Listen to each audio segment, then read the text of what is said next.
So when we talk about the Messiah or Masih or the one that is going to return, how do we know who it is? Right? We go back to the Quran, we go back to the Sahih Hadith, authentic Hadith, and we find that the Prophet ﷺ told us about Isa ibn Maryam and his return and how he will tell the people that he's a Muslim and pray behind Mahdi, who will be a leader of the Muslims, to show that he's from the same nation as we are, that he's not something different. So we know that from those facts, from those authentic narrations. That's why we believe in it, right? If it was to be somebody else, the Prophet ﷺ would have told us. Right, right. Yeah? Now, again, even as a Muslim, I agree that a lot of what the Christians have brought forth has been fabricated and lies, and the Jews who point that out are true. That is, I believe that's true. But we do know in the Jewish tradition that there is going to be somebody coming back, right? There was a prophet even prophesied that, when they asked, I think it was Elijah or John the Baptist, whether he's Elijah, and he says no, and whether he's Jesus, he said no. And then they asked him, are you the prophet? And he says no. So there was to be this prophet, meaning, and we said that this is the Prophet Muhammad, peace and blessings be upon him. And as inshallah, we can go back about the Torah and some of the name of the Prophet being mentioned there and all that, so on.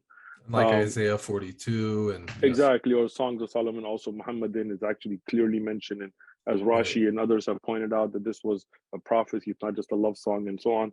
So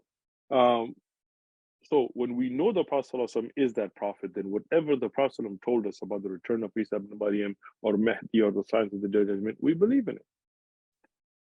Right. It makes sense. Okay, good. Now, again, regarding studying other religions, once you have the proper belief, you know the Quran, you know the Hadith, and you learn the Islamic belief, I think it's wonderful that you can have comparative religion, and especially for da'wah. Right. You'll be able to reach out to people who are Buddhist or follow, Jainism or Taoism or Shintoism or whatever else, and explain the Islamic Aqidah better than me, because you might be better versed than me in those traditions, right? But just to remember that you should first learn your belief, your Islamic belief, right? You should first be well versed in the Quran and Hadith and Aqidah, and I will give you playlists and all of that to develop you as a student of knowledge in Islamic sciences, also in the science of how we judge Hadith and accept Hadith and reject Hadith. Those are going to be your, it's going to keep you busy, inshallah. Right.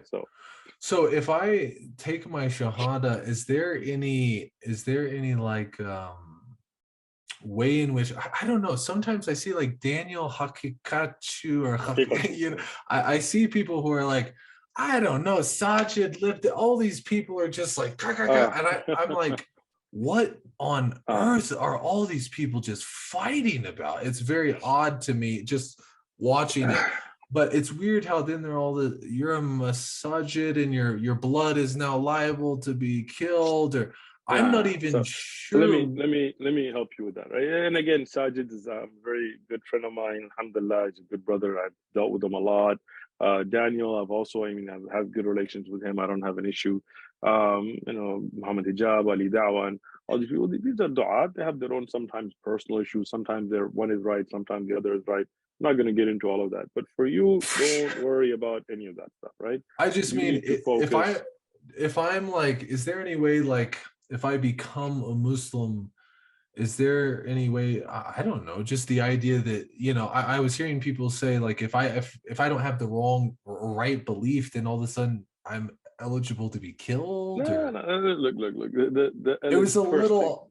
I got you. First thing, the eligibility to be killed because of your belief, none of that stuff is applicable where you're sitting in Texas anyway, because we have no Islamic court system that's going to put you to trial or something. Even if you were to commit a sin that there is a Sharia punishment, we don't carry those out here because we don't have the checks and balances the Sharia requires in America. Where is the Qadi, who's going to evaluate witnesses and so on.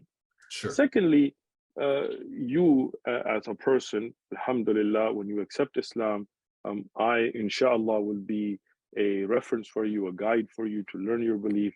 Thank you. Inshallah, if anybody from Sajid to Daniel, to anybody has an issue with what I'm teaching you, they can come take it up with me. You don't have to worry about any of that, and inshallah they won't. alhamdulillah, like I said, I mean, I've been on Sajid's channel many a times. We talk, alhamdulillah, good brothers. Um, all this stuff that goes back and forth sometimes between brothers, and again, each one is individual in the case. Sometimes one is right, and sometimes the other is right or wrong, and sometimes it's just personal. Sometimes it's an actual issue, and somebody makes a mistake. You don't need to worry about any of that stuff. That's got nothing to do with you. This is all online drama. It's You just should worry very about public yourself. for Yeah, it everyone is, to and watch. this is, and it's unfortunate. And I have It is. given advice many times to different brothers in private and in public to try to keep these things offline. And sometimes you have to publicly refute something. I understand that, and For sometimes sure. it's not the best way to do it. But all of that shouldn't affect you at all. You should turn all that into not interested, not interested, not interested, and Just just making sure focus that on my blood won't be liable if I have the wrong nah, akida. You know what I you're mean? good, man. Don't worry about that. Look, have your aqidah on the Quran, on the authentic, established ahadith, the athar of the Sahaba. Nobody would object to, right? Oh, Because that's good. that's what our religion is based upon, right? Now, if you start calling people kafir, right? Right? Which you Right. wouldn't. But I'm saying, like, let's say you start saying that this king is kafir and this guy is kafir, or you start saying Which is that, like a heretic? yeah, a kafir is a non-Muslim, right? So, Oh, okay. like, if you were to start saying that some Muslim is a kafir, right? Then that would be your Right. mistake, right? Or if you start saying that this Muslim should be killed, that would be, I would tell you, oh, bro, what are you doing, right? You got to step That's back, right? This is not your job. Don't go into this, right? right. So all that is where all that other stuff about Khawarij and Jahmi Right. and Mu'tazili, you got nothing to do with. Inshallah, I'll give you a place on Aqidah. You can know what is the correct Aqidah and who went astray and why they went astray and when they went astray and why, according to Quran Hadith, they're astray and so on. That's just for your learning. But it's not your place or my place to start saying this guy's blood is halal or that. That's not the way it works. That's like a judge saying that you deserve the death penalty. Well, that's a judge's job. It's not, me and you walking around saying, hey, you deserve to be killed. Like, that's just wrong. Right. It's a But wrong and it's a little bit plays into a whole narrative. Like, dude, it does. why are you doing that online Um, with hundreds of thousands of people watching you? You know? I 100% agree with you. That's why you don't see me involved in all that, right? Right, exactly.